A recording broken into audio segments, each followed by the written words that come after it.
Hindi ko yung na-expect na makakabili ako nito at sobrang laging walang stock. So happy nakakuha na tayo ng stock. So this is from Colorette and guess what? Kung anong product to.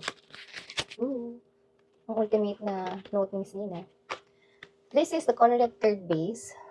Sabi kasi nila sa review, parang ito lang daw yung translucent powder na wala talagang color. Lagi ako nagtatry ng mga translucent powder.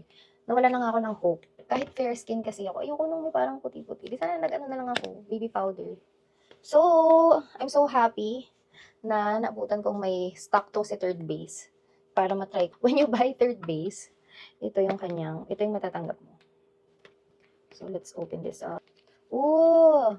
When you open it, may makikita ka pang isang plastic niya. Ano? Wow! Naka-separate yung ano niya. So, you have the option. If you're going to use it or not. Kasi naka-separate siya.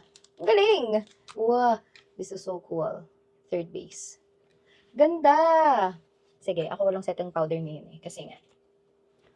So, ganda. Ang simple lang. Uy, parang gusto ko to. Uy, ang galing. Wala talaga siya. Ay, ang saya. Aww. I want this. Kaya lang, bakit may ganun? May something na siya. Parang may... Hindi naman siya masyadong issue. Pero, parang na siyang may crack. Hindi siya crack eh. Parang siya may uka. Ang hirap ng uka. Nakaka-happy naman. Nakaseparate yung ano niya, sponge. Tan.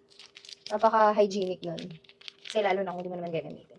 Sana, Miss Nina, meron ka rin binibentang ganito. Wala siya sa lamin. Okay. Umuusok, nakikita niyo ba? Bakit ang umuusok? No? Hindi niyo nakikita umuusok. Okay, may product na siya dyan.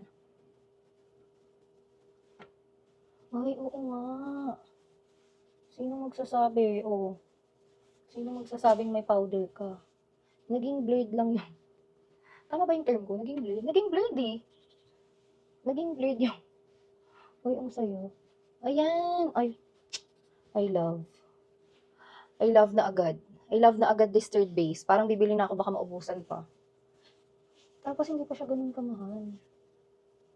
Hindi siya ganun kamahal tulad ng huling translucent powder na binili ko. Ay, ang ganda. Ang ganda. Ang ganda naman ito. Nina naman. Ang ganda naman masyado. Masyado naman ginalingan doon sa Third Base. Ba yan? So guys, this is the Third Base.